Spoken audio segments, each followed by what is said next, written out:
Jalan raya yang expose kat situ. Kat area sini ya. Betul. Okey. Ni saya saja ambil ni. Ni sejenis batuan ni, besi mineral. Nama dia muscovite. Dia banyak. Banyak. Yang bestnya jati dia dekat batu. Dia? Jati dia batu. Uish. Canggih. Bukan kayu ah. Tak tabiran lagi bang. Ni betul-betul kan. Sama tak 487 Masihi tu? Sebelum Masihi. Gila macam ni. Daripada depan tu sampai ke belakang ni semua pusat pentadbiran.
Dia buat carbon dating untuk atap gentian tu. Orang dulu kat kawasan ni dia tak pakai atap nipah ni, dia pakai atap genting macam kita canggih pakai tu. Canggih. Carbon dating dia 600 tahun sebelum kelahiran Nabi Isa. Maknanya 600 tahun sebelum Masihi lah. Maksudnya 600 tahun itu dah ada atap genting kat situ. Bermaksud tamadun dia mungkin lagi awal lah. Atau beribu tahun sebelum. Maksudnya sebelum Nabi Isa ada, maksudnya dah ada orang dah wujud dah tamadun ni. Apa ni kau tengok ni? Nampak? Ni semua biji besi ni. Ni biji besi. Tak. Biji besi berlambak aku tengok. Ni. Ni biji besi. Pegang berat. Kawasan ni memang kaya dengan besi. Daripada satu area nama Nagapa tu, kat depan sana, memang besi saja. Sebab dia kata dulu tamadun ni yang bawa besi, eksport besi daripada sini pergi masa tu dunia. Ni kawasan tempat peleburan besi. Ni tengok tempat peleburan besi ni depan. Ni ada laut. Ni replika kot dia nampak. Ni betul.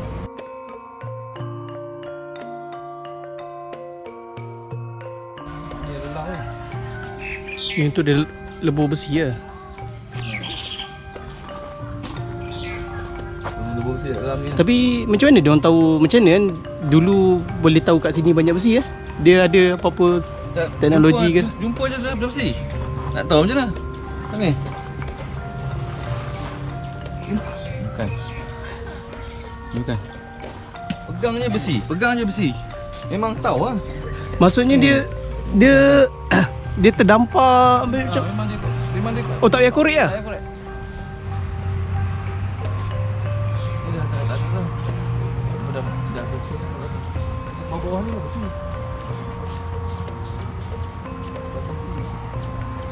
Dia selalunya bila ada besi tu ada unsur-unsur lain juga macam emas ke kan. Emas dia jauh sikit lah. Tapi dia akan datang sekali lah. Dulu kan berat lagi lah. Kalau ikut dalam Quran kan ada satu event besi ni daripada luar kan.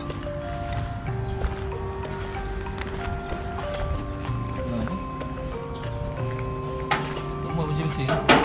Yang ni bukan besi. Yang ni bila besi tu naik, dia masuk dalam batu ni, dia jadi keras besi. Berat gila lah. Oh, lepas tu maksudnya kita kena extract lah baru dapat. Baru dapat. Uish. Besi. Berat gila. Dia angkat kan. Betul-betul berat ni. Ni lebih daripada 4 kilo. Lebih tak baik. apa, tak angkat kan. Ayo. So kira ni tapak apa ni? Tengok. Dia naik atas. Kita tengok tu. Exploration abad ke-5, abad ke-4 dengan abad ke-4. Kawasan ni. Ni kira kawasan Lembah Bujang kan? Di kawasan Lembah Bujang, satu lagi area lah dekat lah. Dekat lah. Semua sebelum ni dia orang jumpa kat Lembah Bujang, Candi. Candi tu dia kira dah moden lah. Ini sebelum tu lagi. Maksudnya dekat sini proses besi, lepas tu di export dia nak angkut pergi kat Lembah Bujang lah. Tak, sini. Dulu laut dekat area sini. Engkau nanti saya cuba buat satu peta lama.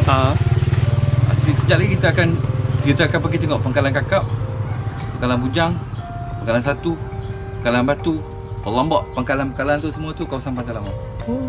So maksud sini kira macam apa? Kilang lombong lah, lombong. Kilang lombong mungkin sebab kawasan besi dia banyak kat sini. Kilang proses besi jadikan sama ada jadikan jongkong dia ataupun jadikan macam pedang lah. Benda-benda yang dia orang boleh buat lah. Ni adalah besi yang terbaik lah di dunia pada ketika dulu lah. Saya tak silap dulu kalau ni ada nama pedang ni, pedang Kedah ke pedang Qadah, saya tak ingat, ada disebut. Dan dalam melalui pembacaan kita tengok ada yang semasa ada dulu di Mekah, Sayyidina Hamzah buat satu penggalian di sekitar Kaabah, sekitar Mekah. Dia orang jumpa artifak lama macam pedang, panggil pedang Qadah. Pedang Kedah ke pedang Qadah ke apa saya tak ingat. Kena tengok balik lah yang pedang yang dijumpa oleh Sayyidina Hamzah. Tak silap saya lah. Boleh buka balik. Siapa yang ada info tolong tulis kat komen bawah Itu je lah nak cerita. Memang dulu kat sana ada satu kapal, dah bertahun dah jumpa, tapi kos nak angkat dia 100,000. Jadi kita tak ada kepentingan untuk angkat kapal tu. Kapal pedagang ke? Mungkin kapal pedagang sebab dia orang nampak dia punya tiang layar dia. Tiang layar yang expose kat situ. Kat area sini. Maksudnya sekarang ni daripada mana dia punya had, dia punya kata kawasan sini lah, dia punya sempat. Saya mungkin terlalu ambitious lah. Saya menjangkakan bahawa kawasan yang macam ni, kawasan port ni, kawasan port yang kita panggil pelabuhan ni, menganjur daripada selatan Gunung Jerai ni dan utara pun ada ke selatan sampai ke Pangkor. Sampai ke Pangkor? Mungkin saya terlalu optimis dalam bab ni. Cuma jauh. Kita try buat pemetaan lama. Senang kan, simple lah kalau siapa nak buat pemetaan lama untuk katakanlah 1400 tahun dulu, 1400 sorry. Pada tahun 1400 sebelum masyhurnya Melaka. Kalau kata kita di Langkawi, kita boleh buktikan air laut surut dengan cepat dalam 4 hingga 5 meter dalam masa 100 tahun. Maknanya dulu kawasan ni pelabuhan. Bila kawasan ni dah pelabuhan Melaka, ini pun pelabuhan Melaka juga. Bila kawasan air ni sudah surut, pelabuhan berpindah ke Melaka. Sebab tu ke Melaka kita ada Pangkalan Balak, kita ada Bandar Hilir kan, di sini ada pangkalan lama daripada Kuala Linggi sampai ke Muar. Itu kawasan-kawasan pelabuhan orang panggil interport lama dulu trading lah. Orang Melayu ni dia trading ni pandai. Dia macam cakap lah. Sebab dia punya skill dia dalam membodek tinggi lah. Tapi kalau kita tengokkan daripada segi alatan-alatan yang tinggal kat sini, rasanya kaum apa yang membuat operasi dekat sini? Saya rasa orang sini orang Melayu lah. Orang Melayu. Sebab civilization Melayu kat sini. Memang Nusantara ni memang tempat Melayu lah. Kalau tengok kajian Profesor Zahra kan. Profesor Zahra dia ada buat kajian pasal genetic mapping. Maksudnya asal manusia tu daripada Afrika berpindah sampai ke tanah Melayu ni. Dulu manusia lagi awal daripada manusia, peradaban manusia yang mana DNA mapping yang dia jumpa tu, DNA tu lagi awal daripada yang ada di China. Maksudnya orang Melayu lagi tua lah. Orang Melayu ni abang kepada orang Cina dengan orang India. Kalau ikut kajian tu lah. Maksudnya ikut kajian DNA tu lah. DNA. Sebabnya ada berlaku satu event dulu. Sebab dia sebenarnya dia pusing daripada Afrika sampai ke sini. Maksud India dah dulu, dah awal sampai.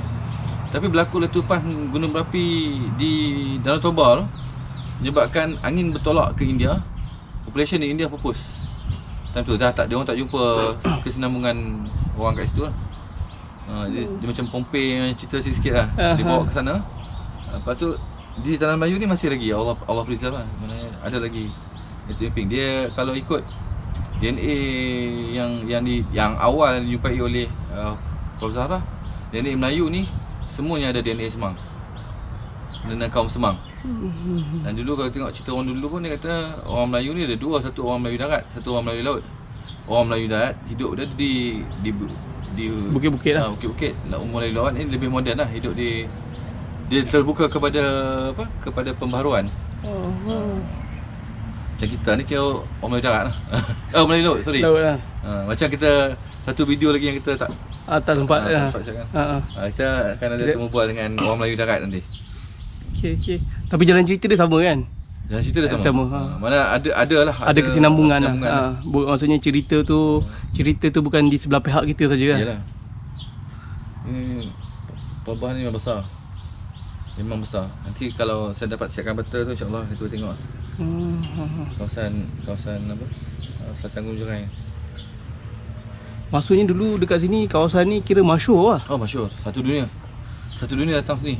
Untuk beli besi sama ada nak buat dia orang nak beli biji besi untuk bawa balik. Adakah dia buat besi dalam bentuk jongkong? Ya, ada yang bentuk jongkong.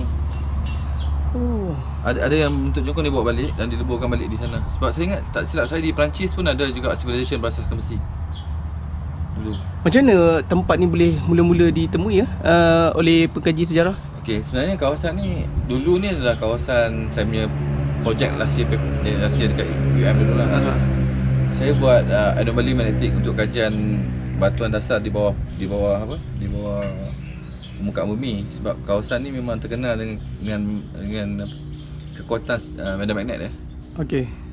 Lepas tu kita dapat tengoklah hari ni. Sebab saya ingat dulu lecturer saya dekat UM, nama dia Profesor Dr. Titiku. Dah retire dah. Dia menjumpai tebikal Cina dekat kawasan Sungai Batu ni. Oh. Lepas dia jumpa tebikal Cina tu adalah ekspedisi daripada USM yang giat lah. Yang giat explore kawasan ni sampai dia orang jumpa. Sebab kesinambungan tamadun yang ada kat sini bersambung satu lagi dekat apa nama tempat tu? Dekat jalan nak pergi Pantai Merdeka, dekat Bukit Meriam tu. Okey. Dia satu lagi excavation dia buat kat situ, tapi macam senyap je dekat area tu. Tak ada excavation. Mungkin kita perlukan lebih banyak dana untuk bangunkan sejarah yang mungkin bagi tahu dekat orang bahawa orang Melayu ni dah lama.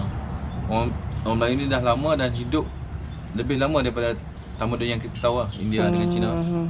Tapi tu lah sejarah kita tu kita tak explore kan sejarah. Tak explore dan kadang-kadang dimanipulasi dan ditipu. Mengatakan orang kita ni tak buat apa langsung, padahal pada abad ke-6 sebelum Masihi ni dia orang dah buat besi ekspor lah. So maksudnya kalau kita tengok kat sini daripada abad ke-5 awal abad ke-4 lah. Ni abad ke-4 selepas Masihi. Tapak ni. Tapak Masihi. Tapak yang dekat sana. Ini tapak ini tapak baru sikit lah maksudnya.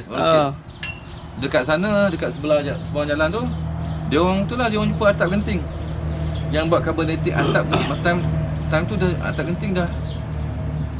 Hebat lah, siapa kata orang Melayu tak buat rumah batu kan. Maksudnya atap genting tu dia buat, itu adalah kilang ke ataupun dia punya atap kilang atap rumah lah. Bukan kilang buat atap genting kan. Tapi agak-agak dia kat mana dia orang buat atap genting? Agak-agak lah.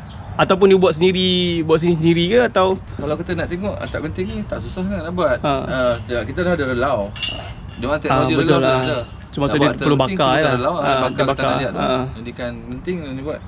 Tapi maksudnya kita sekarang ni kita tak jumpa lagi lah kilang yang buat atap genting contoh lah zaman dulu punya. Saya rasa mungkin sekali kot sebab dia perlukan relau juga. Dalam masa yang sama kan. Mungkin dia punya side business lah. Mungkin lah. Tak genting ni kat mana-mana satu dunia boleh buat. Tapi Betul. besi nak cari kat sini. Oh. Satu dunia. Antara tempat yang besi yang paling best. Maksudnya, tapi kan kalau kita tengok sejarah kita yang sebelum-sebelum ni kan, pada era-era sebelum merdeka ataupun zaman-zaman Parameswara, kita tengok rumah-rumah dulu banyak lagi pakai atap rumbia. Kenapa? Kita tengok filem. Bila kita tengok filem, Bukan filem lah, maksud kalau kita tengok catatan-catatan sejarah. okey, sejarah yang macam mana? Saya ingat kalau betul-betul nak tengok catatan sejarah, kita kena tengok catatan sejarah daripada Tom Pyrus. Orang yang tak ada kepentingan. Padahal dia pedagang, Marco Polo. Okey. Macam satu lagi catatan macam Laksamana Cheng Ho punya catatan. Kita jangan tengok catatan British yang manipulate, yang kata orang Melayu ni tak okey. Tak, maksud saya kita bila kita tengok sejarah buku yang ada dekat buku syllabus lah. Kalau kita tengok kan masa Parameswara dulu digambarkan macam Malaysia ni ataupun tanah Melayu ni ataupun bumi Nusantara ni kira macam mundur lah sebab pakai atap rumbia, kira rumah-rumah masih still lagi rumah papan. Tapi kalau let's say katakan 600 sebelum Masihi tu kita dah ada genting. Tak mustahil. Bandar. Adakah? Bandar Raya Melaka, Bandar Raya Bandar Hilir. Is bandar raya. Betul. Ataupun adakah 600 sebelum Masihi tu tamadun tu dah musnah, lepas tu hidupnya tamadun baru. Okay. Kalau kita tengok, kalau tengok 1400 tahun 1400 sebelum masyurnya Melaka, para saya turun dengan mendak. Catatan ni kalau kita tengok dalam hikayat Menara Mangsa pun ada disebut, kita kata fairy tales lah, tapi benda ni ada kaitan geologi dia. Mana raja tak boleh tidur apabila tak dengar bunyi air laut. Bermaksud pantai dah ke depan lah. Air laut dah tak bunyi. Ini itu dah satu pemerhatian daripada manusia yang ahli geologi yang pertama saya ingat. Okey. Namanya Sultan tu kira ahli geologi pertama yang dia catatkan kesan apa ni? Bunyi air laut dah tak dengar. Okey. Maknanya pantai tu dah moving ni ke depan sebab air laut dah turut dengan mendadak. Tapi catatan ni bukti je kita boleh tengok dekat Langkawi lah. Maksudnya apa faktor yang menyebabkan bumi air laut tu kurang dengan begitu cepat? Pembekuan dengan cepat lah di kutub utara dan selatan. Ada faktor sebab apa boleh jadi begitu? Ada faktor-faktor geologi ataupun klimatologis lah. Saya kurang arif dalam bab tu. Sebab mesti ada faktor kenapa dia tiba-tiba ada suddenly. kena mengena dengan perubahan medan-medan bumi. Okey. Gerakan tektonik. Benda-benda yang terkait yang macam tu lah. Kenapa berlaku perubahan yang mendadak pada tahun 1400 tu. Dan kalau kata nak nampak jelas perubahan parasit laut ni, boleh tengok dekat, kalau siapa yang pernah pergi PP Island, dekat Maya Bay tu. Dekat Maya Bay korang boleh berteduh di atas. Dia macam bumbung berteduh. Korang tengok dia jarak dia daripada tanah sekarang, daripada parasit laut dalam lebih kurang dalam 4 ke 5 meter. Itu kesan air laut menurun dengan cepat. Dengan mendadak lah. Kira kalau kita tengok perubahan dalam masa 100 tahun tu cepat lah kira. Kalau mengikutkan ideologi tu ataupun teori begitu, maksudnya jika andai katalah Arktik tu dan juga Arktik tu cair nanti, maksudnya kawasan ni akan tenggelam balik lah. Most probably tenggelam balik sebab kita kena tengok faktor endapan lumpur kan. Bila dah kawasan dia landai, endapan lumpur sungai dah jadi makin ke depan. Jadi aliran sungai tu dah berubah-ubah ni dah mengenap ke lumpur, maknanya kawasan darat akan jadi lebih tinggi. Cuba kita tengok ni abad keempat, abad ketiga, abad keempat, abad kelima dia makin tinggi. Maknanya endapan-endapan tu dah dibawa tanpa kita sedar lah. Oh, patutlah dia punya abad keempat tu dia ke bawah lagi. Kelima dan kat atas lah. Okey. Kalau kata pencairan air laut di kutub utara dan selatan, kalau dia naik balik, air itu naik balik, saya tak sehebat pada masa zaman dia surut. Secara relatifnya lah pada pandangan saya lah. So maksudnya sekarang ni kita kena cari satu teknologi supaya kita boleh maintainkan air laut tu lah, supaya dia bukan jadi ais. Maksudnya kita kena cari satu teknologi yang kita boleh consume air tu, air laut tu, supaya dia tak bertambah lah. Kalau dia bertambah, banyak daratan akan banjir lah. So salah satu bukan kita lah, kerja orang. Yalah, maksudnya kerja government. Kalau kita tak ada darat nak daya nak. Sebab daripada segi teori dia, bila dia cair, air laut akan bertambah. boleh bertambah keadaan, maksudnya kawasan-kawasan dulu yang dulu-dulu masa zaman-zaman dulu tu adalah satu pelabuhan yang sekarang dah jadi yang sudah kering. Maksudnya air akan bertambah balik lah. So dia akan jadi pelabuhan balik lah. Dia akan jadi tinggi lah. Okey, saya ingat kita ke tempat lain dulu.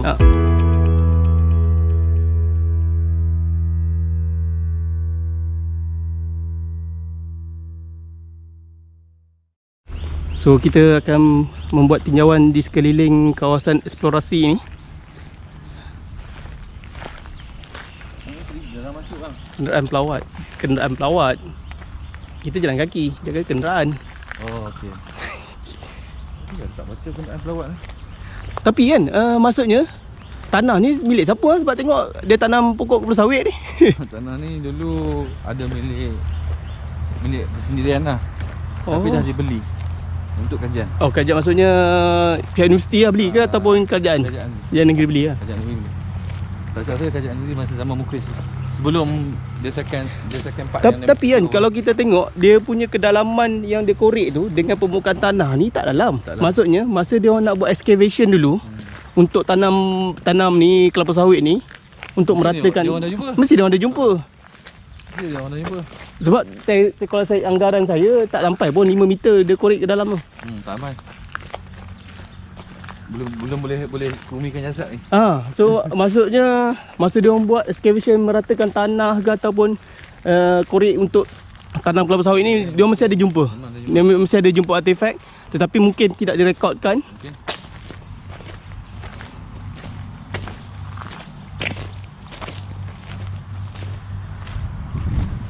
Ini side kedua. Side. Maksudnya sama juga. Kalau tengok depan mungkin jumpa apa yang lebih tua.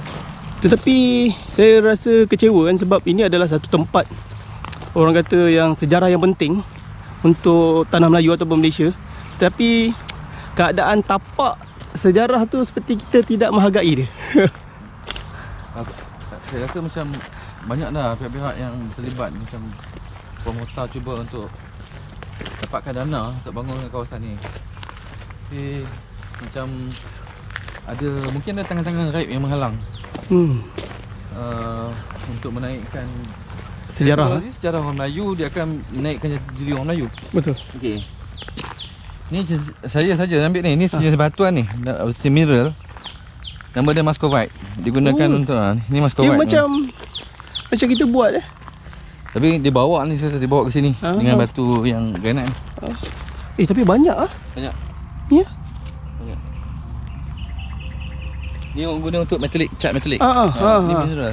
Jenis mineral. Ada harga ni. Memang ada harga. Tapi banyak dia macam dia plastik kan?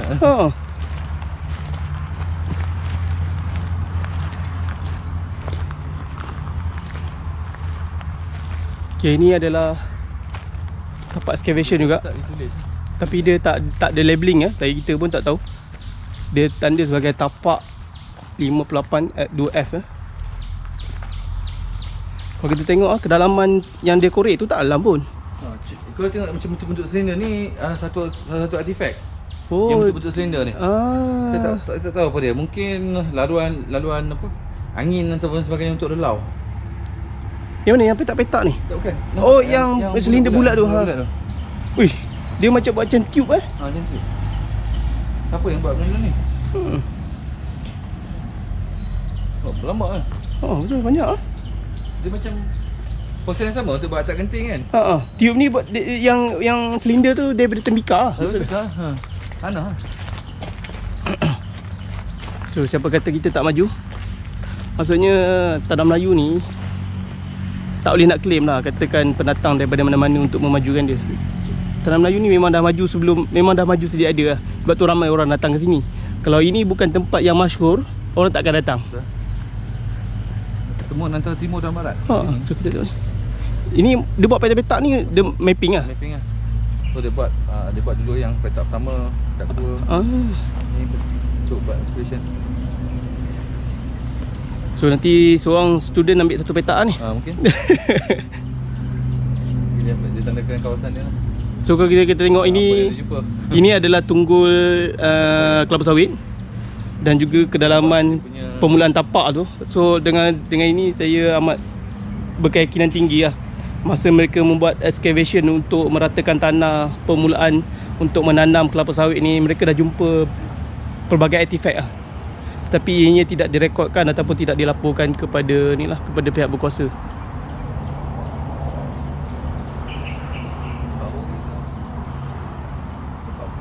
eksplorasi baru.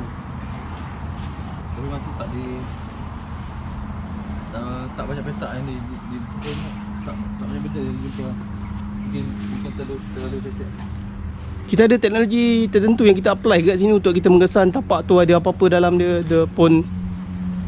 Ini sukar sikit kalau kita nak pakai metal detector sebab kawasan ni semua besi. Memang besi lah.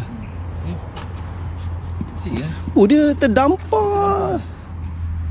Macam kita kutip batu-batu. Kutip batu. So ini lah. Oh, ni atap genting punya ni. Tak penting. Oh, dah ada buat butter juga lah. Yalah, tapi kalau dah ada relau dah boleh buat butter dah. Kalau kita tengok butter yang orang dulu buat, dia punya bentuk dia nipis macam ni. Dan dia panjang. Dia nipis dan dia panjang. Kalau tak percaya, dulu saya boleh tunjuk ni jenis butter ni.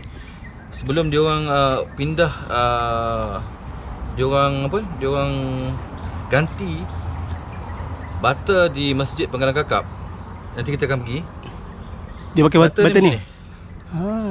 Dan kalau korang rajin, korang pergi Ayutthaya, kawasan bersejarah di Ayutthaya tu, butter yang digunakan pun macam ni. Tak macam butter yang kita guna sekarang, yang 4 segi. Yang 4 segi petak. Teknologi dia sama, bentuk dimensi dia lebih kurang sama. Ni kalau kita buat dia punya carbon diagnose ni berapa? Carbon dating. Saya tak tahu. Mungkin carbon dating dia orang guna untuk atas genting ni kot. Dia orang buat carbon dating yang 6,600 tahun sebelum Masihi. Kisah besi. Oh ni kisah besi lah. So maksudnya batu-batu tu dia pecah kan, lepas tu dia extract lah untuk dapatkan besi kan. Ini yang kita tengok tadi. Kisah besi. Yang besi yang tadi. Yang berat tadi tu lah. Berat ni biji besi. Yang depan. Yang depan atas yang atas yang berat gila. Tahu nilai biji besi mahal. Tapi kisah besi pun ada besi juga. Ada. Cuma kena ada proper tool untuk extract dia lah. Besi ni juga. Ferrum oxide. Besi lah tu.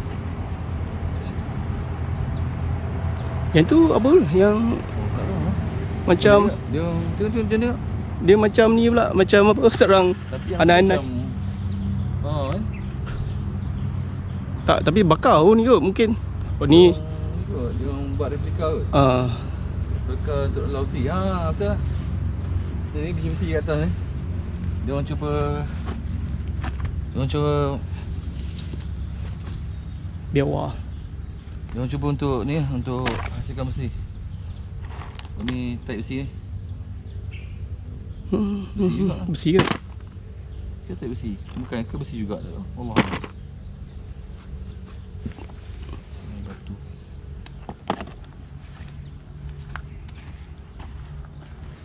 So ni replika. Replika sini untuk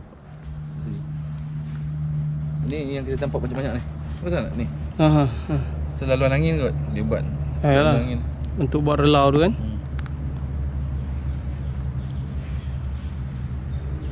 Besar kawasan ni ya? Besar.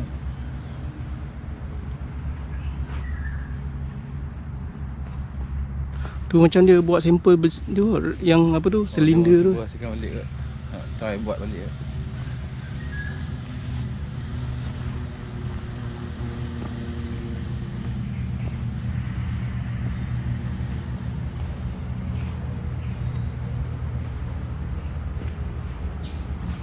Tapi patutnya tanah liat ni bukan tanah liat daripada sini ataupun macam mana?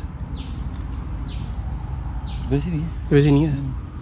Mana tanah? Tanah elektrik. Dia tanah ni kan macam kita tengok tadi dulu sebelum ada 7 weathering profile. Luar hawa punya profile. Yang paling halus ni tanah. Lepas tu ada batu-batu sikit. Lah. Batu yang lain, batu lebih banyak daripada tanah. Lepas tu batu lebih banyak daripada tanah lagi. So maksud ni, ini maksudnya mereka cuba untuk ni lah. Dia macam ni macam. Dia cuba buat atas genting ah. Misal buat atas genting ah. Ringan Ringan. Betul ringan. Boleh buat rumah sendiri macam ni. Rumah terlalu mahal lah sekarang. Tak mampu lah. Kita tengok sana ada apa lagi. Tapi sepatutnya kalau dia letak signboard kan, so pengunjung-pengunjung senang faham lah tentang Maksudnya sejarah mungkin yang berlaku dekat sini. Tapak yang dulu ni Ha? dia orang buat untuk tourism, tapi bila dah Tak ada bajet. bajet berkurang, tak mampu lah dia orang nak teruskan kot. So kita serulah kepada rakyat Malaysia untuk datang ke sini. Tapi datang sini free pun, tak ada bayar kan? Tak bayar. Tak ada bayar. Pergi cakap dekat guide tu, Ha. kita nak tengok. Cumanya tak adalah guide-nya. Kalau nak dapatkan guide yang percuma, dekat dalam tu ada budak-budak student kan. Jadi kita Apa boleh tanya jumpa dia? dia. Kita boleh jumpa tanya kan. So ini adalah tempat sejarah yang menarik yang kita perlu datang untuk kita mengenal. Tamadun tertua di Asia Tenggara kan. Oh. Tamadun tertua di dunia. Oh. Kalah Borobudur. Oh, dahsyat tu. So kepada remaja-remaja di luar sana, belajarlah sejarah. Dia belajar sejarah kat Selah Boring. Sekarang sini okey. Oh, ini maksudnya batu-batu lama lah ni. Ni kalau kita tengok, dia macam lantai. Tapi dah sebab kesan pergerakan bumi ke. Oh, canggih juga lah. Maksudnya dulu dia buat jalan macam jalan ni, buat jalan menggunakan ni lah, menggunakan apa ni, batu bata lah. Boleh jadi juga, tapi Ataupun ni lantai rumah ke? Saya rasa ni mungkin binaan kekal untuk rumah. Saya dapat saya lah. Cuba kita tengok mungkin ada kelemahan kat sini signboard tak ada, so kita pun dia batu dia, bata yang dibuat tu. Dia punya dimensi bata tu. tapi bata macam ni kan, saya pergi dekat Pulau Pangkor kan. Nanti kita akan explore Pulau Pangkor nanti. Dekat Pulau Pangkor tu ada satu gudang simpanan biji besi tu. Dia punya batu-bata pun lebih kurang macam ni lah. Gudang simpanan biji timah. Biji timah. Jadi Sungai Batu. Ni Sungai Batu. Ni Sungai Batu. Maksudnya dulu ni sungai ni besar. Besar. Maknanya mungkin Ini pelabuhan dia, jeti ke apa kan. Mana kita nak dapat ada punya cerita berkenaan dengan kawasan sini? Sejarah apa yang kita kena selidik? Kita boleh tanya student lah. Student yang ada kat sana ni mungkin dia orang tahu. So nanti kita akan dapatkan buku referen tu dan kita akan buat ulasan lah berkenaan buku referen tu. Ada ni, ada ikan.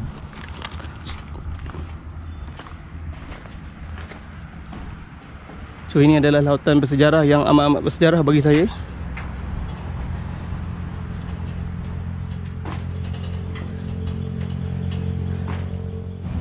Kita tengok lagi ni, fungsi function area ni adalah jeti pentarihan 300 sebelum Masihi. area ni. Maknanya jeti punya tapak ni 300 sebelum Masihi. Sebelum Relau tu ada, sebelum Relau kita mula tengok yang abad ke-3, ke-4, ke-5, jeti ni dah ada. Okey, kalau maksudnya 300 sebelum Masihi, agak-agaknya penduduk kat sini pada zaman tu menganut agama apa? Mungkin agama Hindu, mungkin agama Buddha. Yalah, tapi Sebelum kedatangan, kalau kita tengok agama Hindu pun dalam agama Buddha kita tengok dia sebenarnya kepada monotheism juga, Tuhan yang satu juga pada awal. Mungkin kita akan boleh explore lagi lah kenapa Palembang dulu pusat kepada penyebaran agama Hindu dan Buddha, lepas tu Buddha. Tapi selepas tu dia berkembang menjadi pusat ajaran Islam pula. Betul. Dia jadi Serambi Mekah pada satu ketika dia dipanggil. Tanpa ada peperangan pun. Betul. Untuk menakluk Palembang. Betul. Ada. Apa yang kesamaan yang dulu yang dibawa oleh ulama-ulama Hindu dan Buddha sama dengan Islam? Tapi kan kalau kita tengok penceritaan Nabi daripada segi agama Islam, penceritaan Nabi, kita banyak tertumpu ke arah Mesir, Mesir, Yaman dan sebagainya. Tapi tak ada cerita kat sebelah sini, tak ada. Dia umpama macam pada umpama macam pada ketika itu manusia hanya wujud di area-area sana. Tapi area-area sini tak ada penceritaan. Macam tak wujud macam tak wujud kan. Padahal kalau tengok nak hubungkan timur dan barat kan dalam luar sini. Betul. Sebab kalau kita tengok tarikh ni 300 sebelum Masihi, maksudnya masa tu Nabi dah ada dah. Nabi dah banyak dah yang masa 300 sebelum Masihi ni sebelum zaman Nabi Isa. Sebelum zaman mungkin zaman apa 300. Banyak Nabi Hud, Nabi semua. So adakah ajaran agama-agama tu tak sampai ke sini? Mungkin ada juga yang sampai Rasul yang kita tak ketahui kan. betul, nabi yang kita tak ketahui yang wujud di area sini tapi tidak didokumentasikan. Ataupun dulu mungkin macam kalau kita tahu macam zaman kerajaan Nabi Sulaiman yang dia memerintah Betul. dunia kan. Mungkin dah termasuk kawasan ni. Betul. Tapi tapi tu lah, kalau daripada segi agama Islam sendiri, kita pencitraan nabi-nabi kita semua cerita di arah sana. Araban, Arah ke arah Arab sana kan. Mungkin Allah Taala nak lindungkan kawasan ni daripada pengetahuan orang yang tak bertanggungjawab. So maksudnya ada satu persoalan juga, kenapa cerita di area kita ni tidak dimasyhurkan? Saya ingat saya tentang satu tempat di Champa sekarang ni Vietnam, dinamakan sebagai Keturah. Tempat tu nama Keturah. Keturah ni adalah isteri ketiga Nabi Ibrahim. Tapi tak dicatatkan dalam Quran. Cuma sumber-sumber Israeliat daripada Taurat. Tak silap saya boleh tengok dalam Genesis chapter 25 ayat 1. So kalau katakan benda tu adalah benar, maksudnya pada masa era tu dah ada orang lah dekat area sini. Betul? Maksudnya dah ada civilization lah. Civilization. Bukan ada orang, maksudnya dah civilization yang hebat. Betul? So kita tak heran kenapa bukan agama Islam yang bertapak di sini mula-mula. Sebab memang kalau ikutkan kita punya ajaran agama Islam pun dah nabi-nabi terdahulu. Macam kita Taurat, Injil, Zabur. Yang kita tahu lah. Yang kita tahu. So maksudnya nabi-nabi kat area sini pun Dahsyat. mungkin ada. Mungkin nabi-nabi yang bawa civilization Mungkin. Kita tak tahu. So sepatutnya setiap tapak ekskavasi tu kena adalah signboard macam ni, kena ada penceritaan dia. So barulah kita sebagai visitor ni tahu apa yang sebenarnya yang kita tengok. Maksudnya kita ada orang yang ikut dekat sini. Ada orang So kita rasa bertuah kerana Ayamal ada hari ni untuk explain dekat kita pasal sejarah ni. Kalau tak, saya pun memang buta sejarah. Ni kampung saya sebenarnya. Saya tahu. Tapi tak semua orang kampung tahu cerita. Yalah, kebetulan juga dulu masa final year dekat UM ni projek saya tu. Daripada Selatan Gunjang ke Sungai Merbuk. So kalau ada yang nak mencari harta karun boleh jumpa Ayamal. Allah.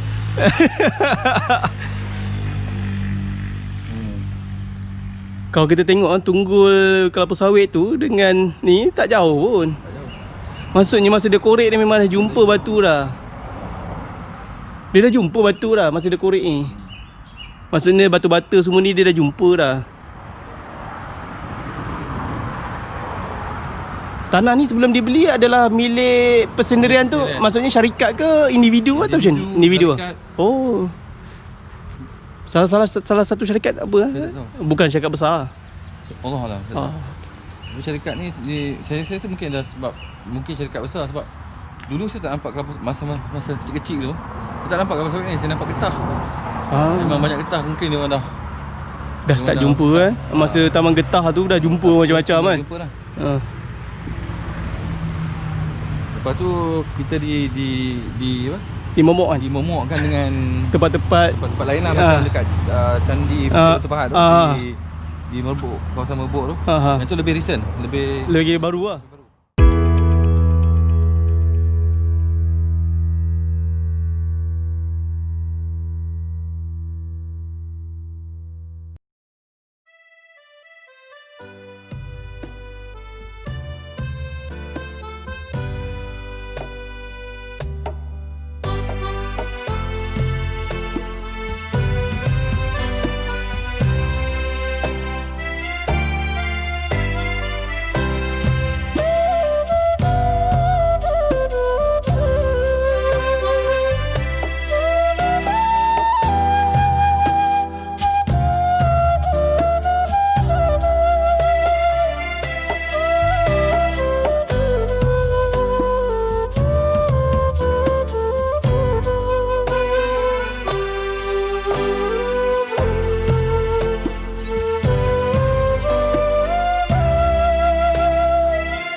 Boleh nama lah.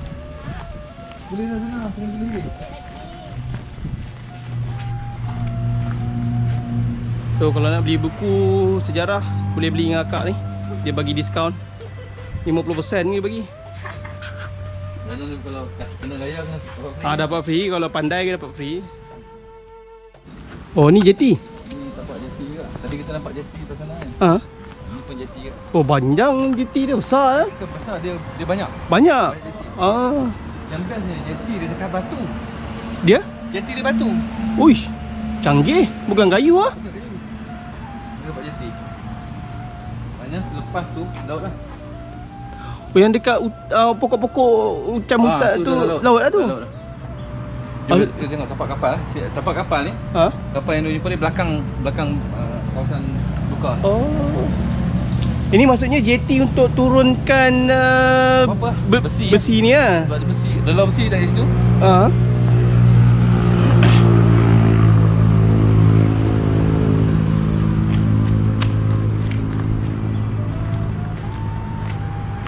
Yang lupa. Kapal.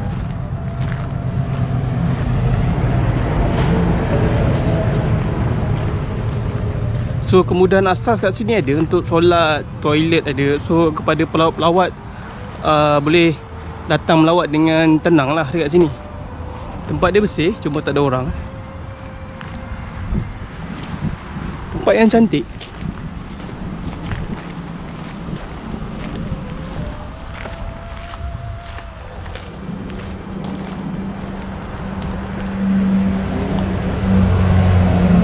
Kita nampak jeti sebelah sana. Aha. Yang tadi kita naik jambatan kecil. Jambatan kecil ah. Dia sungai yang menghubung. Oh, sampai ke laut lah. Laut dekat. Laut. Ni laut ni semua. Dulu sungai. Dulu laut ni nak di sungai. Pasal sungai. Oh ni laut dulu eh. Ini kolam ni lah. Orang jumpa kapal. Ah. Apa? Yang menera lah kata kan. Yang kapal tu. Keluarkan balik. Dah keluarkan.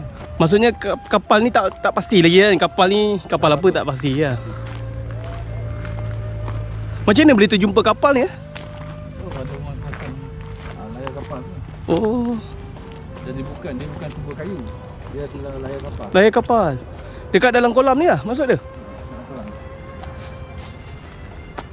Mungkin area sana lah. Area sana. Yang ada macam ada kayu tu lah. Ada kayu tu. Nampak kayu yang dalam tasik pun nampak ada kayu kan. Satu kapal tu dia nampak tak kayu yang tepi sini pun ada kayu kan? Betul.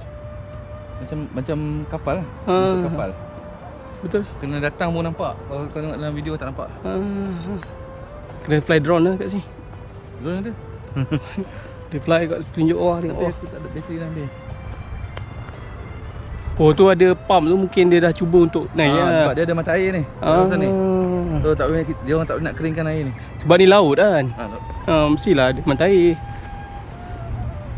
Ni pun jeti ni. Ni dah jeti. Di sini juga. Besar jeti ni. Kompleks dia cukup besar. Ni maksudnya production dia ni. Uish. Mass production ni. Ni bukan production belakang rumah ni. Ini kemungkinan adalah satu macam kilang besar kan. Sebab tengok jeti dia besar macam ni. Takkanlah production dia 3-4 tan ni lebih ni.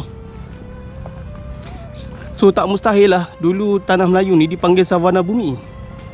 Kan dia Ini sebab sebenarnya emas. sebenarnya emas. So selain sebanyak emas tu kemungkinan kita ada banyak emas, kemungkinan juga kita ni kaya dengan biji besi dan sebagainya kan. Itu adalah salah satu faktor kenapa dipanggil begitu lah. Mau tapak kepada jeti lah sini. Melalui gambaran ni saya dapat gambarkan, saya dapat imagine lah. Ini adalah satu pusat yang busy lah. Kapal kat situ. Dalam.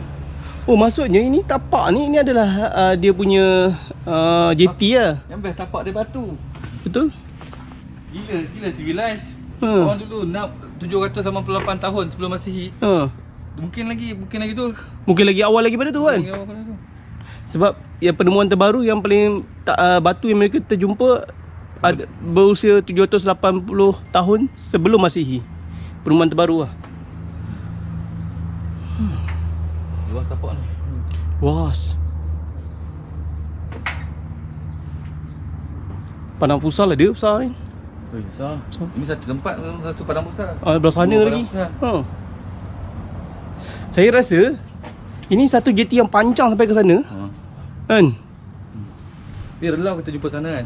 Kat sana, sebelah sana. Seberang jalan. Seberang jalan Ni sungai. Kasih satu. Ni sungai kan?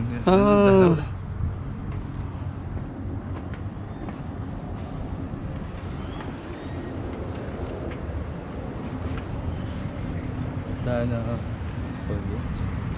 so mungkin dulu kat jeti ni ada kedai-kedai apa kan. Jenny sebahagian daripada dia punya kompleks dia. Kompleks jeti yang ada pelbagai kan. Ada trading. Mungkin ada pusat pertukaran duit dan sebagainya. Dia orang cakap tidak diketahui lah sebenarnya animisme ni kata agama pemujaan alam. Tapi Betul. dia tak pasti dengan secara detailnya dia orang ni apa dia. Betul. Cumanya pengalaman saya lah bila berada di Gunung Jerai di Padang Tok Syekh tu, atau mungkin sekejap lagi kita akan pergi. Okey. Dia rasa dia lain macam perasaan saya, mungkin perasaan saya ataupun boleh tanya dengan orang yang dah pergi. Saya merasakan bahawa tempat ni tempat yang diberkati dan dirahmati. InsyaAllah kita boleh, kalau ada masa, pergilah ke Padang Tok Syekh. Duduk, kebanyakan orang-orang sekarang ni pun banyak yang berpuasa kat atas tu, bersuluk, baca Quran kat situ. Ni relau sangat. Tak ada tu macam Truk-truk ni kan. sebab dia jauh sikit daripada jeti sana. So genting kita yang dia jumpa kat sini tu kemungkinan adalah jadikan atap untuk kawasan ni kan. Untuk sebagai teduhan lah. Struktur guna batu kan, bukannya main-main ni. Ini bandar ni. Dia dah moden lah maksud dia. Sebab mereka dah boleh berfikir macam mana nak buat batu bata kan, macam mana nak susun batu bata, nak membuat struktur.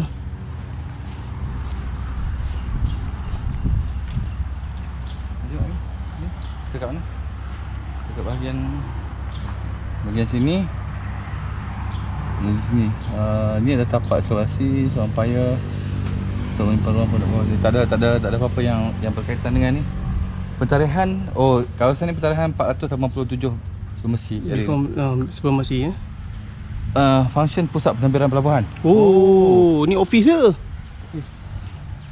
Dulu Laksamana mungkin duduk sini lah kan. Ada office lah. So Asri nak buka office kat sini boleh. Ini memang tempat dia. Tempat dia. Patutnya tagging tu dan penceritaan tu kena banyak lagi lah dekat sini. So barulah budak-budak sekolah datang, dapat menghayati, menghargai dan mengenal sejarah tanah lahirnya mereka. Itu dah tempat pentadbiran tu, bukannya jalan lah.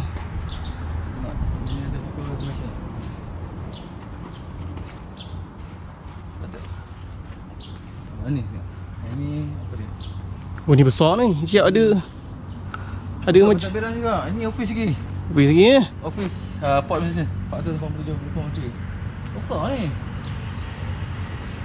Besar pentadbiran. Ni mungkin tempat untuk cukai ni kan, untuk Ni tengok belakang tu menarik. untuk mencukai ni. Bukan.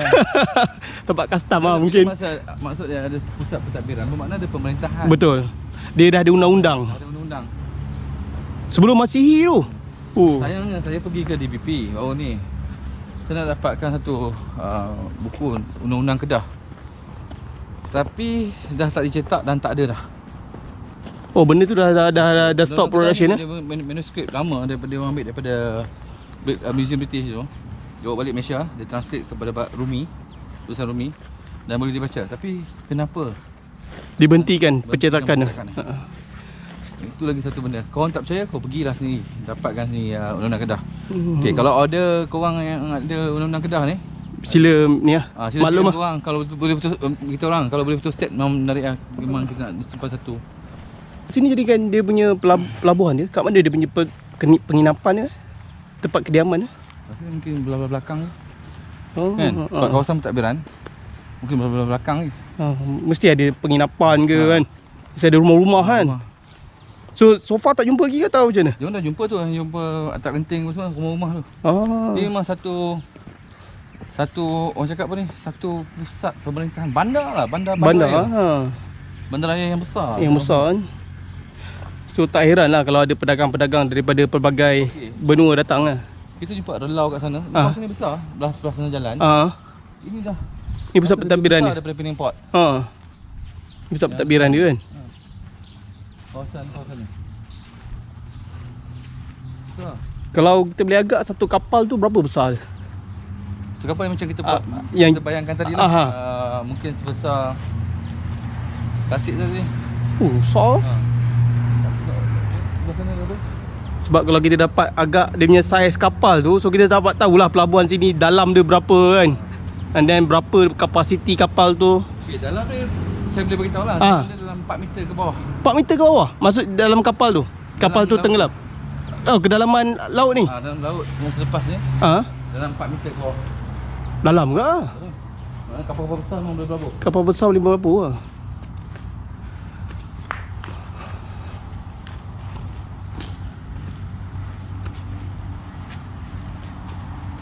Ini last kot. Cepat last. Belum ada sebelah sana lagi.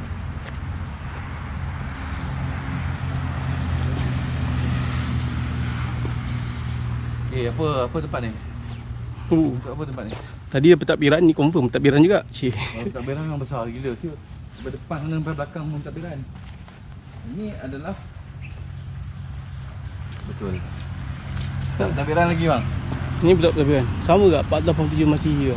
Sebelum masih. Gila macam ni. Daripada depan tu sampai ke belakang ni semua pusat pentadbiran. Betul. Kaya siut tempat ni. Kita cukai. Kita tengok sini, daripada sini sampai ke sana, saya ingat lebih kurang dalam ada 200 meter dia. Kalau kita jalan kaki lebih kan. So ini adalah satu tempat yang besar. Ini baru sampai sini, belakang lagi. SKYC belakang-belakang tu ada lagi. Sebab kalau kita tengok peta dia, kita berada di sini sekarang. So ke belakang-belakang ni kemungkinan ada lagi. Ada lagi. Ada lagi. Maksudnya apa yang kita boleh jumpa di sekitar kawasan sini. Kalau kapal masuk, dia berlabuh kat sini, berlabuh kat sini, berlabuh kat sini. Betul. Di sini mana dia terlindung lah. Betul. Strategik. Maksudnya tak kena ribut taufan ke dan sebagainya lah untuk betul berlabuh. Sebenarnya tempat ni di bawah satu lagi lagun yang lebih besar. Lagun nanti kalau saya boleh petakan balik. Okey. Kawasan ni. So kalau dekat sini adalah kawasan pelabuhan dan tak mustahil kat kawasan belakang-belakang ni juga adalah kawasan penempatan. So kalau nanti kalau kita dapat area penempatan tu, nanti kita akan buat satu lagi video. Dapat terlima sebelum masih.